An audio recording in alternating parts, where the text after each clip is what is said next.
యేసుక్రీస్తు నామంలో సహోదరి సహోదరులందరికీ కూడా వందనాలు. ఇప్పుడు ఒక చిన్న విషయాన్ని మనం పరిశీలిద్దాం. విశ్వాసులైన వారందరూ కూడా ఆత్మపూర్ణులై ఉండాలి అని చెప్పి లేఖనం సెలవిస్తుంది. ఏమని సెలవిస్తుందండి? విశ్వాసులైన వారందరూ కూడా ఆత్మపూర్ణులై ఉండండి అని. అసలు ఆత్మపూర్ణులై ఉండండి అంటే ఆ విషయం తెలియకపోతే, ఆత్మపూర్ణులు అన్న విషయం కనుక అవగాహన లేకపోతే మనకి మనం ఎలా ఉన్నామో మనమే గమనించుకోలేని స్థితి. కనుక ఆ సంగతులు తెలియాలి. ఆత్మ యొక్క గురుతులు తెలియాలి మనకి. ఎందుకంటే అపోస్తులు అనడానికి ఒక గురుతులు ఉన్నాయి కదండి. అలాగే విశ్వాసి అనడానికి గురుతు ఆత్మపూర్ణుడై ఉండడం కూడా ఒక గురుతు. కనుక ఇతడు ఆత్మపూర్ణుడే అనడానికి అతనిలో ఒక చిహ్నం కనబడాలి. అది ఏంటి అంటే యెషయా గ్రంథము 11వ అధ్యాయంలో కొన్ని మాటలు ఉంటాయి. దేవునికి కూడా ఒక పేరు ఉంది. 7 ఆత్మలు కలిగిన వాడు చెప్పు సంగతులు అని కూడా మాట ఉంది. కనుక ఆ సంగతులు మనలో ఉంటే ఇవి ఆ 7 ఆత్మలు కలిగిన సంగతులు, 7 ఆత్మలు కలిగిన వాడు చెప్పు సంగతులు ఏమనగా అన్న సంగతి ఏదైతే ఉన్నదో ఆ విషయాలు మనలో ఖచ్చితంగా స్పష్టం అవ్వాలి. అవేంటో చూద్దాం ఒకసారి. యెషయా గ్రంథము 11వ అధ్యాయము మొదటి నుంచి నేను చదువుతున్నానండి. ఏమని ఉందంటే, యెషయా మొద్దు నుండి చిగురు పుట్టును, వాని వేరుల నుండి అంకురము ఎదిగి ఫలించును. యెహోవా ఆత్మ జ్ఞాన వివేకములకు ఆధారముగు ఆత్మ, ఆలోచన బలములకు ఆధారముగు ఆత్మ, తెలివిని యెహోవా యెడల భయభక్తులను పుట్టించు ఆత్మ. కదండి, ఇక్కడ 7 గుర్తులు ఉన్నాయి. అక్కడ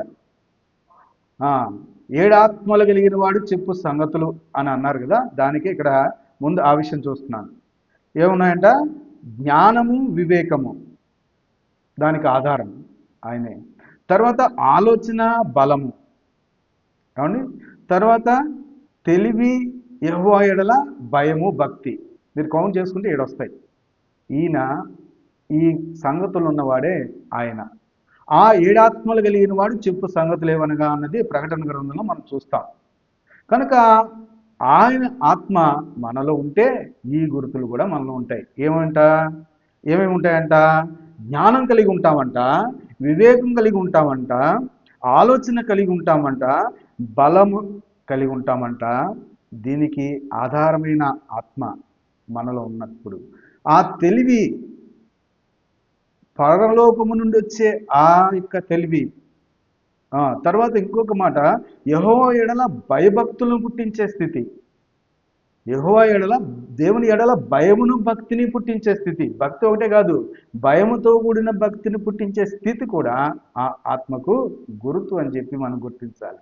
ఇగో ఈ 7 గుర్తులు ఎవరైతే కలిగి ఉంటారో వారు ఆత్మపూర్ణులు ఫస్ట్. అవి మనం పరిశీలించుకుంటే ఖచ్చితంగా ఈ 7 గుర్తులు మనకుంటే ఆ 7 ఆత్మలు అన్న సంగతి కూడా అర్థమవుతుంది.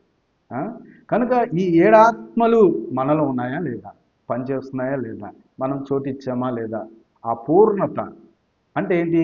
పాటిస్తున్న అనుభవం యొక్క స్థితి మనలో కనబడితే, సుస్పష్టమైతే కనుక ఆ స్పష్టమైన స్థితి ఎప్పుడైతే ఉంటుందో అప్పుడు మనము దీనికి ఈ మాటకు, ఆత్మపూర్ణులు అన్న మాటకు అర్హులము. అర్థమైందండి? అంతేకాని ఆత్మపూర్ణుల ప్రసంగము అని అంటూ ఉంటారు కదా. ఆత్మపూర్ణులైన వారు ప్రసంగిస్తున్నారు ఇప్పుడు అన్న యొక్క ప్రసంగాలకి పాంప్లెట్ల మీద కూడా వేస్తూ ఉంటారు కదా. అది దానికి అర్థం అన్నమాట. అవి అవతల వ్యక్తి మాట్లాడుతున్నప్పుడు, అవతల వ్యక్తి యొక్క స్థితిని మనం చూస్తున్నప్పుడు ఈయన ఆ గుర్తులు కలిగిన వాడే, ఆ గుర్తులు కలిగిన ఈ సేవకుడే అని మనం గుర్తించగలుగుతాం. మనలో కూడా ఆ స్థితిని కలిగించుకోవడానికి, అవలంబించుకోవడానికి కూడా ఖచ్చితమైన ఆలోచన కలిగి ఉంటాం. కనుక ఈ మాటలు ఒకసారి పరిశీలించండి. యెషయా గ్రంథము 11వ అధ్యాయము 1 నుంచి 1, 2, 3, 4 వచనాలు చదవండి. చదివితే మీకు చక్కగా అర్థమవుతుంది.